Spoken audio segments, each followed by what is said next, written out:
several members from the Columbus Division of Police. First up is First Assistant Chief Potts. Thank you. Good afternoon. Thank you all for coming. First, I would like to acknowledge ASAC Noakes, the ATF, a great partner of ours, of course, my gang enforcement team, and the community before I start. Franklin County Prosecutor's Office has been a great partner in making sure that we're bringing criminals to justice. Today marks a significant milestone in our ongoing efforts to combat organized crime and make our city safer. I am proud to announce that as of today, a 191-count indictment has been handed down against members of our East Livingston-Lonsdale gang, one of the most dangerous and disruptive criminal organizations in our community.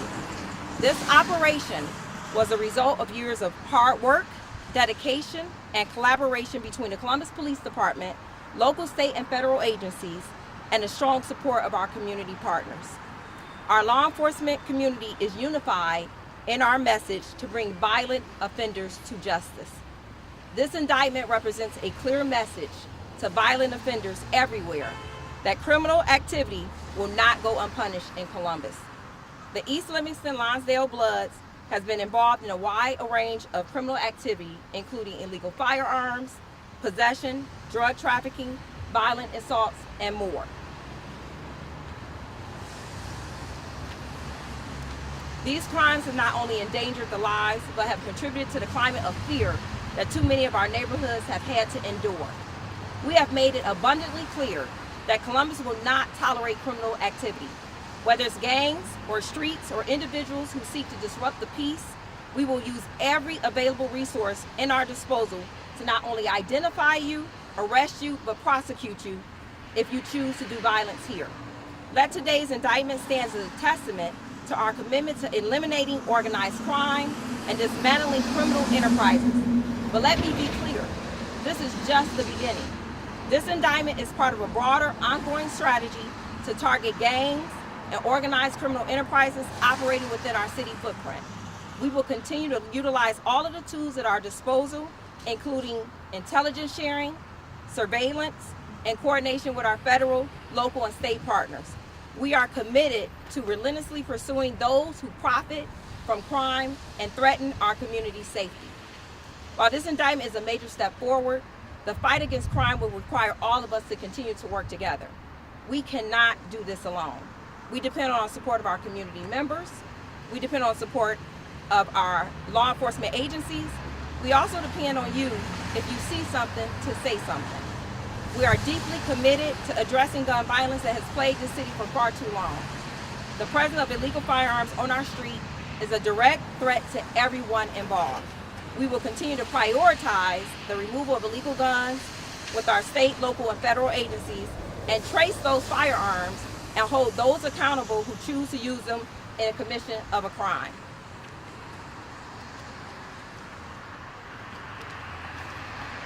I urge all of our community members to stay vigilant and engaged. Again, if you see something, say something. Your tips and information are invaluable to our work to reduce crime. I want to remind everyone that Columbus Police Department is here to serve you, and we are listening.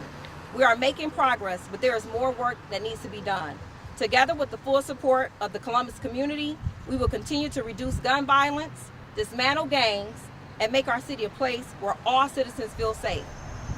We are not backing down. This indictment is a direct result of the hard work and determination of the Columbus Police Department and our gang enforcement unit, our partners in law enforcement, and the trust and cooperation of this community. Together, we will continue to fight against organized crime, and we continue to make Columbus the safest big city in the country. And I'll now introduce Deputy Chief Sagal. Thank you. Good afternoon. I'll keep my remarks pretty brief. My name is Robert Sagal. I'm the Deputy Chief of the Special Operations Subdivision, which includes our Organized Crime Bureau, Gang Intelligence Unit, and Gang Enforcement Unit. First, I'd like to thank Chief Bryant, First Assistant Chief Potts, and our entire leadership staff for their collaboration and efforts within the division leading to the announcements of these indictments and arrests. I would also like to thank all of our partnering agencies, especially the Franklin County Prosecutor's Office and the Bureau of Alcohol, Tobacco, and Firearms. We're here to highlight the work being done to eradicate gang and group violence in our city and continue to send a clear message that we will pursue violent offenders and their entire groups for as long as we need in order to disrupt their pattern of lawlessness. It is the mission of the Division of Police to focus on the deterrence of violent crime, and our analysts use data on violent crime trends to help identify those affiliated with gangs or groups perpetuating violence and using the sale of illegal narcotics to fund all of their illegal activities. In this operation, the trends pointed our focus to right here on the corner of Livingston and Lonsdale and all the members of the Livingston and Lonsdale Bloods. Our officers worked tirelessly over the past 2 years, making numerous arrests, countless hours of surveillance and investigation, search warrants, and working with all of our partner agencies to build this case. When our communities are negatively affected by groups and gangs like this, we will not stop until we can disrupt or dismantle their illegal activities. I am proud of the work of our officers and our partners. We could not do any of this without the support of the community and the information they provide us. We will continue to listen as we focus our resources towards disrupting violence and making Columbus the safest big city in America. I would now like to introduce one of our important partners in reducing violent crime, Assistant Special Agent in charge of the Bureau of Alcohol, Tobacco, and Firearms, John Noakes. Good afternoon. As Deputy Chief Segal mentioned, my name is John Noakes. Last name is spelled N-O-K-E-S. I'm the Assistant Special Agent in charge of ATF's Columbus Field Division. I'd first like to thank Columbus Police Department for the outstanding partnership that we share. I'd like to commend the CPD gang unit for spearheading this investigation. ATF works very closely with the Columbus Police Department on various initiatives in an attempt to make the city of Columbus safer for its citizens. We're most proud of the daily collaboration that we share at the Central Ohio Crime Gun Intelligence Center located here in Columbus. Along with our partners from the Ohio Bureau of Criminal Investigations, Ohio State Highway Patrol, Ohio Narcotics Intelligence Center, the Franklin County Prosecutor's Office, and the United States Attorney's Office for the Southern District of Ohio, our investigators and intelligence analysts work side by side, day in and day out, to allow intelligence and data to drive our investigations. Collectively, we leverage that information and the resources from the various agencies to target those individuals and groups that are driving much of the violence in this city. This investigation is one example of many that we're currently working in the region. I believe the community should be proud of the way we are working together and being good stewards of the resources and confidence that you have entrusted in us. Again, I commend the gang unit in the Central Ohio Crime Gun Intelligence Center on an outstanding investigation and look forward to announcing additional successes in the weeks and months ahead. It's now my honor to introduce Sergeant Gruber, the commander of the Columbus Police Department Gang Unit. Thank you. The Livingston-Lonsdale Bloods have perpetuated violence and terrorized this neighborhood specifically for approximately 2 decades. Their drug trafficking organizations have now spread throughout the city. The investigation into this gang and their drug trafficking organization spanned approximately a year and a half, includes at least 16 defendants and what will be well over 200 felony counts. For this case alone, we executed search warrants at 21 residences, recovered 56 firearms, a large amount of fentanyl, meth, cocaine, oxycodone pills, and marijuana, and seized over $156,000. I believe gang and RICO cases make the biggest impact on decreasing group and gang violence, especially in smaller communities like this. And I hope it will bring peace to this neighborhood in the days to come. As for the rest of the Longdale members that aren't involved in this case, just know we know who you are, the groundwork has been laid. And if you commit one more act of violence, one more weapons offense, or continue to traffic narcotics in our city, then you'll be joining your friends. Numerous other units and officers around the city assisted us in various parts of this investigation, and we had tremendous support from our chain of command. It would also not have been possible without our analysts' work, the gang intelligence unit, specifically Detective Bobbitt, who worked tirelessly to document all these gang members. And of course to our partners at the Franklin County Prosecutor's Office. Thank you. Open for any questions. Can you talk specifically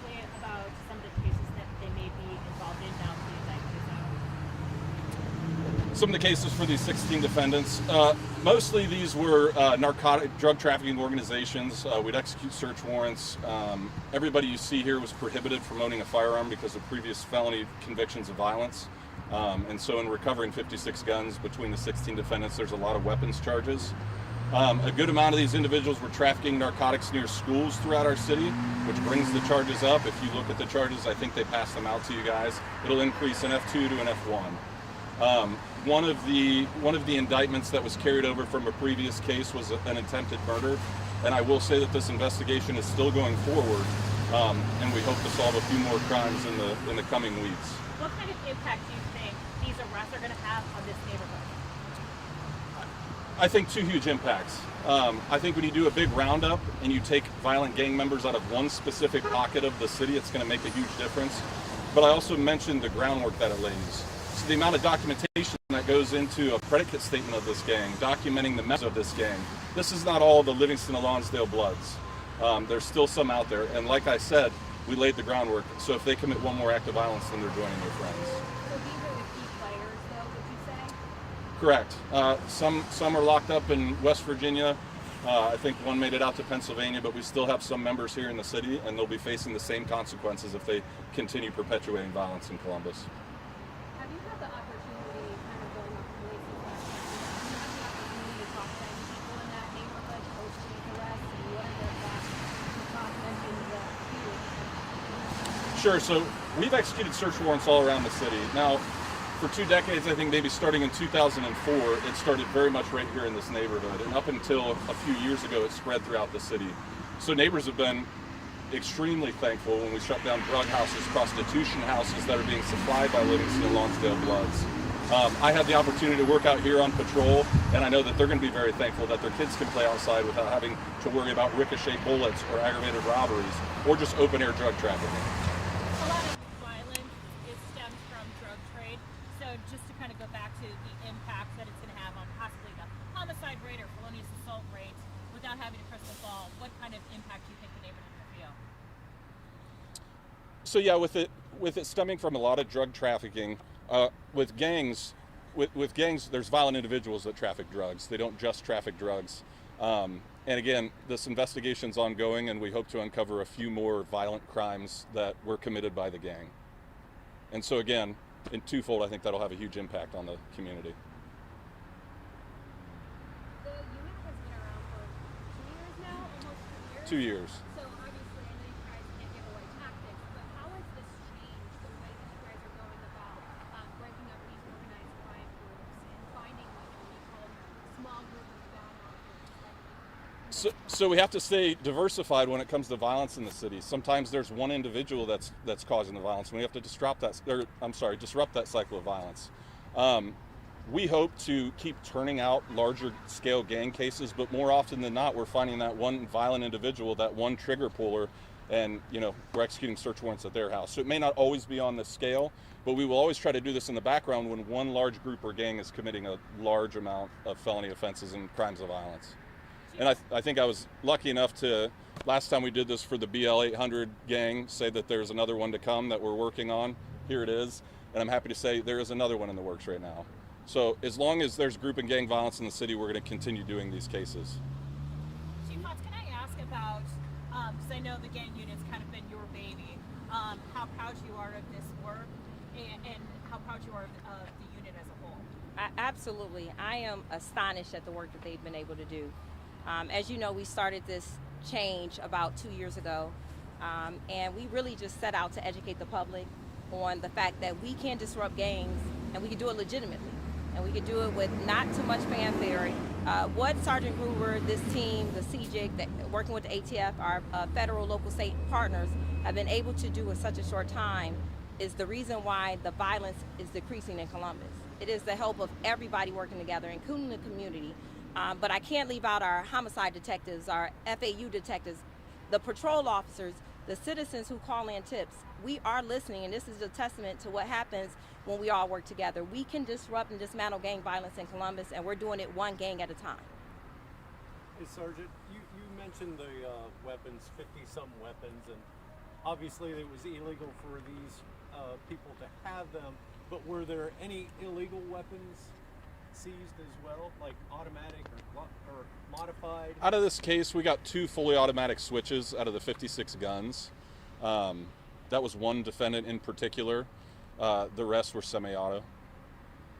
But we do see a huge increase. I'm sure you guys have talked about it or interviewed about a huge increase in the switches, which turn Glocks fully automatic.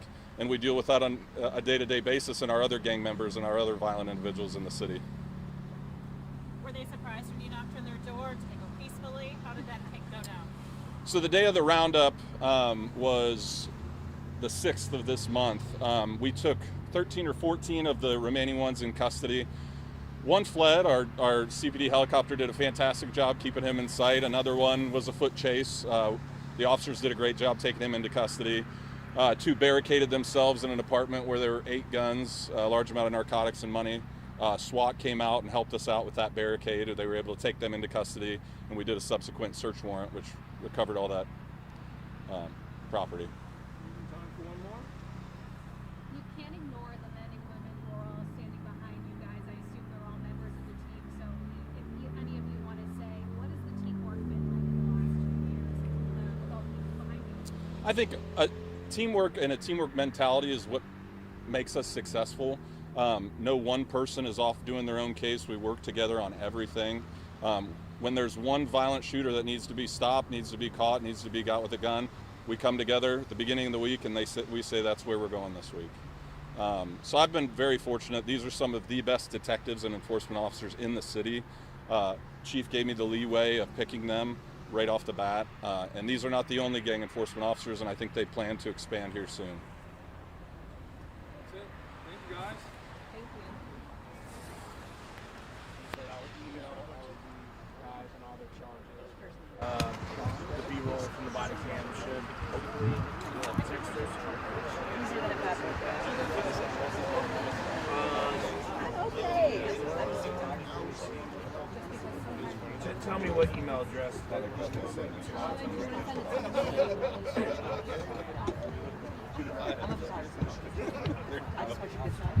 love that.